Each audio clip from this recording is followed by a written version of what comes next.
صحیح اور حسن، صحیح اور حسن میں کیا فرق ہے؟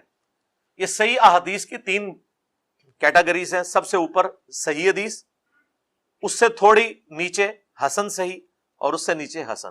ہے یہ تینوں صحیح ہیں، لیکن ترتیب اس کی یہ ہوتی ہے، وہ راویوں کے مضبوط ہونے کے اعتبار سے اس کو ڈیفائن کیا جاتا ہے. حسن حدیث بھی صحیح ہوتی ہے بشرطے کہ حسن لذاتی ہی ہو. ضعیف جمع ضعیف جمع ضعیف، یعنی کئی ضعیف روایتیں مل کے حسن لغیری بنانا، جس طرح شیخ البانی بناتے ہیں، وہ والی حسن نہ ہو. حسن لذاتی، اس کی سند بالکل سارے صدوق راوی ہوں، سارے ثقہ نہ بھی ہوں، صدوق ہوں، یعنی سچے ہوں، اتنے مضبوط نہیں لیکن سچے ہوں. اگر وہ آپ کریٹیکلی دیکھیں تو بخاری کی بھی ساری حدیثیں کوئی صحیح درجے کی نہیں ہیں، کچھ حسن صحیح ہیں، کچھ حسن درجے کی بھی ہیں. لیکن چونکہ راوی صدوق ہیں، حدیث کے معاملے میں سچ بولتے ہیں، تو روایت اس کی لی جائے گی. اس میں یہ نہیں دیکھا جائے گا کہ یہ راوی بدعتی ہے یا یہ راوی جو ہے وہ کسی غلط عقائد رکھنے والے فرقے کے لیے ہمدردی رکھتا ہے. نہیں، بندہ سچا ہے نا، اس کی روایت قبول کی جائے گی.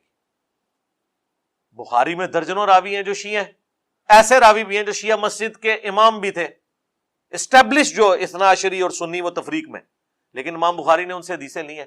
کتنے ناسبی راوی ہیں بخاری میں، لیکن روایت حدیث میں وہ صدوق ہیں، سچے ہیں، اس لیے ان کی روایتیں قبول کی گئی ہیں حدیث کے اعتبار. اور یہی معاملہ ہے صحابہ کرام کے بارے میں بھی.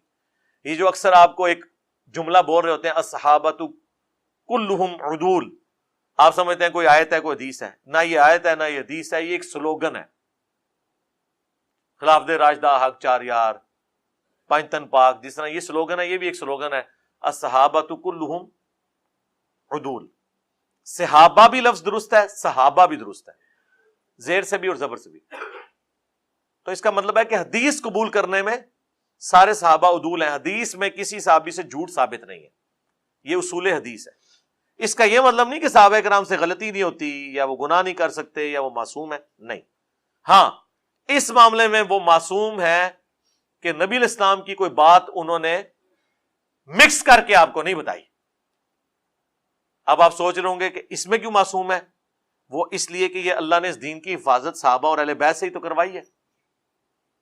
دوسری بات، انہیں یہ پتا تھا کہ ہمارا ہر جرم معاف ہو سکتا ہے. جس طرح آپ کہتے ہیں نا کچھ بھی ہیں تیرے محبوب کی امت سے ہیں، انہیں بھی یہ پتا تھا کچھ بھی ہیں تیرے محبوب کے صحابی ہیں، ہر گناہ معاف ہو سکتا ہے. لیکن جس نبی کو ہم نے اپنی آنکھوں سے دیکھا، اس کے ہاتھ میں ہاتھ دے کے بیعت کی، اگر ہم نے اس پہ جھوٹ باندھا نا، پھر ہم مارے گئے.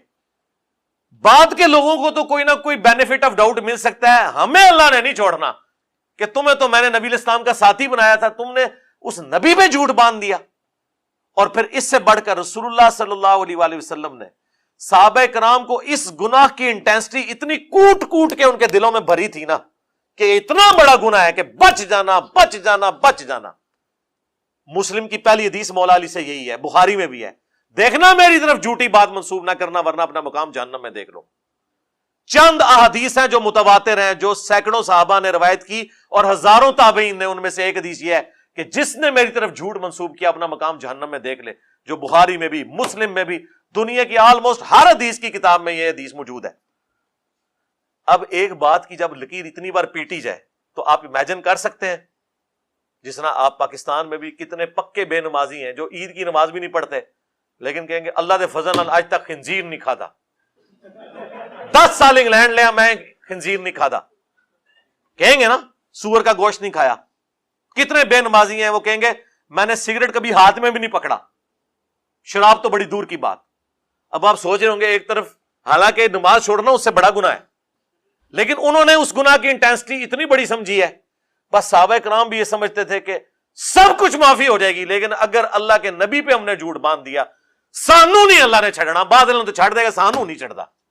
یہ وہ چیز تھی جو صحابہ کرام کو جھوٹ نہیں بولنے دیتی تھی.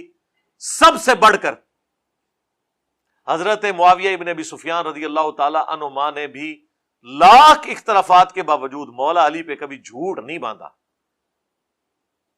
قتل مار والی حدیث پہنچی، اس کی باطل تعویل ضرور کی، حدیث کا انکار نہیں کیا،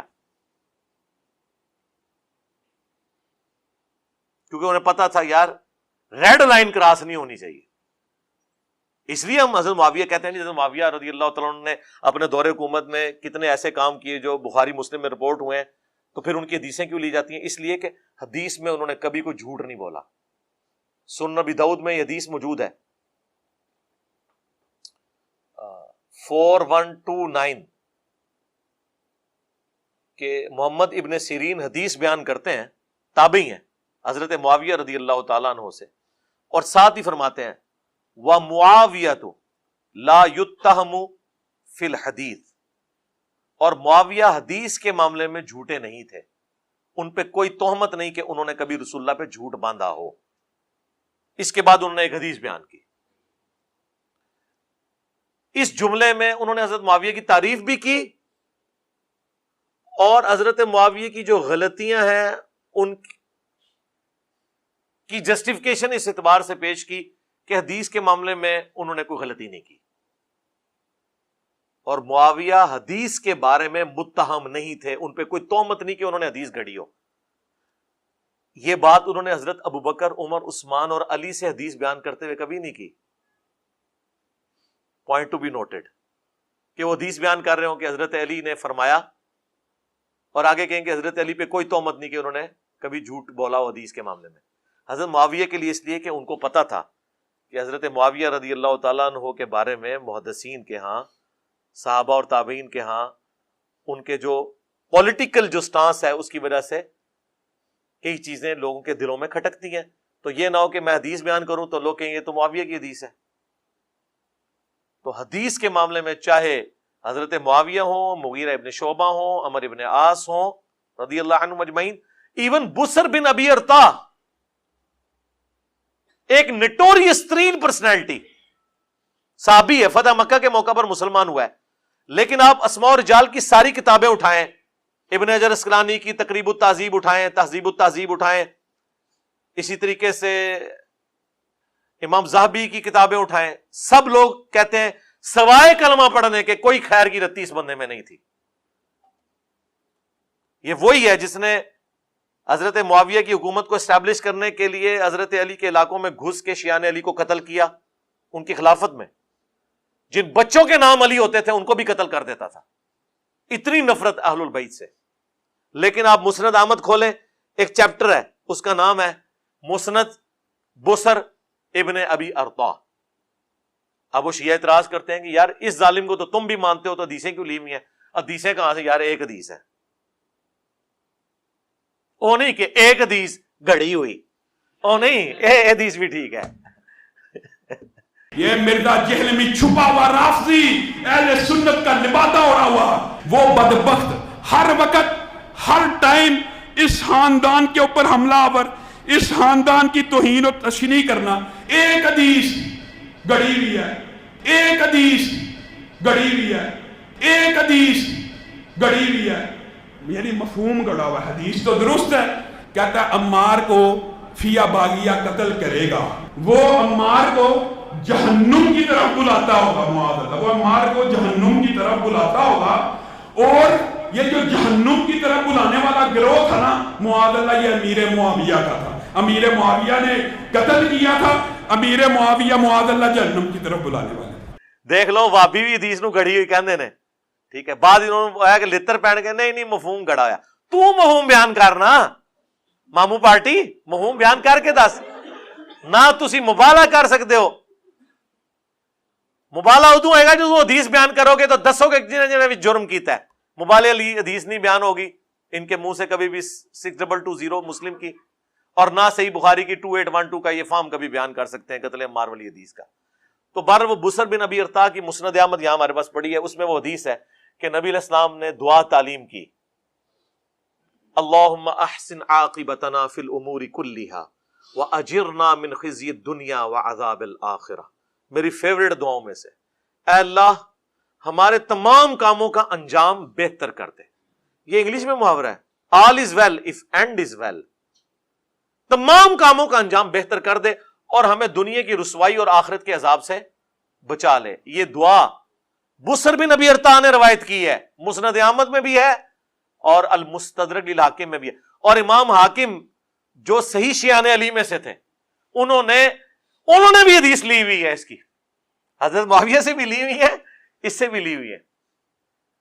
یہ ہارڈ لائنر ہیں حضرت علی کے اعتبار سے، اس لیے ان کے اوپر شیعہ ہونے کا الزام بھی لگا. اہل سنت کے جو چند محدثین جنہیں شیعہ کہا گیا، اور شیعہ ان معنوں میں نہیں کہ رافضی، شیعہ وہ جو حضرت علی کی باقی صحابہ پہ فضیلت کے قائل ہیں، ان میں امام حاکم بھی ہیں جنہوں نے المستدرک للحاکم لکھی، لیکن انہوں نے حضرت معاویہ سے بھی حدیثیں لی ہیں، حضرت مغیرہ سے بھی لی ہیں، حضرت بصر ابن ارطاء سے بھی لی ہیں، اور لیکن ان کو سنی اس لیے مانا جاتا ہے. بہرحال وہ چاروں خلفاء کو مانتے ہیں، پہلے حضرت ابوبکر کی شان میں، پھر حضرت عمر، عثمان، علی، پھر حضرت عثمان کے دفاع میں بھی احادیث لیتے ہیں. وہ اس اعتبار سے الصحابۃ کلہم عدول کا مطلب ہے کہ روایت حدیث میں تمام صحابہ کی حدیثیں لی جائیں.